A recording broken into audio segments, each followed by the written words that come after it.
So we're going to get into defense mechanisms again. Just because I'm listing these as common defense mechanisms in addiction doesn't mean partners can't experience them, because these are all actually human. And same when I get to the ones listed for betrayal trauma, that doesn't mean addicts can't do them. Let's talk first some common defense mechanisms in addiction. The first one is denial. Is that a surprise to anybody? So denial is refusing to acknowledge painful or threatening reality. It's the first step, right? We admitted that we were powerless over our addiction and that our lives had become unmanageable. Why did we have to admit it? Because prior to that point, we did not admit it.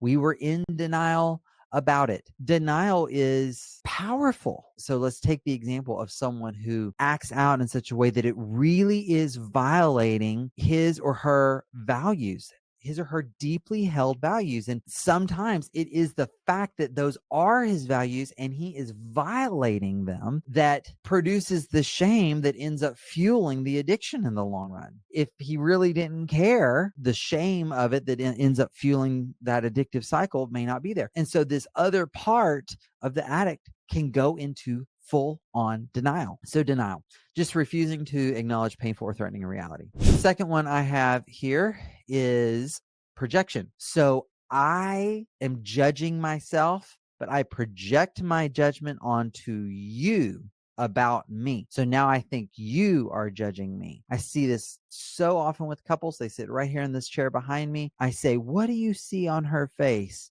And he says, "Disappointment." And I check in with her. Is that what you're feeling toward him right now? No, I'm actually feeling compassion. I'm feeling pain that he went through that, or whatever. If they're talking about a childhood trauma or something like that, it was the person's disappointment in himself or herself projected on the other. And so they feel it back on them. Projection is huge. I'm in denial, but I'm going to project my denial on you. So you see how these can even begin to build upon each other. I can project my denial on you. Rationalization is a defense mechanism. Apparent logic used to justify impulses. Nobody's going to find out. I'm not really hurting anybody. I do a lot of good things and I deserve this. I'm helping this person in this massage parlor because they need the money. These are rationalizations. And I think there's some projection in there as well. See again, the overlap. Rationalization and projection are really amazing. So those of you who follow me and know me well, I've got a 3-year-old and a 7-month-old now. Is it so amazing to watch this in a 3-year-old? So my 3-year-old MJ, she gives us these constant insights into what's going on in her mind because she projects it onto her little sister. She doesn't want to do that because such and such. That is MJ projecting that onto her baby sister. She does it with her baby dolls. Same thing with the rationalization, right? Coming up with her reasons why we should read one more book instead of turning the light off. So displacement, redirecting emotion away from the true source. I've had a bad day, so I come home and I kick the dog. That's kind of the classic example here. I can't show my anger here, so it's going to come out over here. I can't be sad about this, so I'm sad about that. This can happen, like, let's say you're really, really sad about your best friend is moving. I'm going to take this out of the realm of addiction and trauma. Your best friend's moving and it's a really great thing. They've got a great opportunity. Maybe she's getting married, or maybe they had a job promotion or whatever, right? They've been dreaming of moving to the mountains of North Carolina or something like that. You should be happy, but you're actually sad about it. And so then this other really small thing happens and you start bawling, right? So that would be misplacement. All right, regression, reverting to an earlier developmental state. So I can't tolerate the anxiety of this moment, and so I go back to acting like a teenager, and I throw a fit and I stomp my feet. I go back and I act helpless. I act like a little boy or a little girl. I act very needy. Your awareness of history. It's not like you go back and you don't know, like the narrative of what's happened since you were 8 years old or 6 years old, but emotionally you go back to that place. And so there's this emotional drive from this younger state that is getting clothed in the more mature language and awareness. It doesn't have to be that way though. It can actually just look like someone turning into a little boy or a little girl or a teenager. Repression, just pushing distressing thoughts down into the unconscious. I'm just not going to feel it. I was thinking through these and I was like, okay, so what's the difference between denial and repression? Denial, I'm not feeling it because I'm pretending it's not there. I'm basically living as if it's not happening.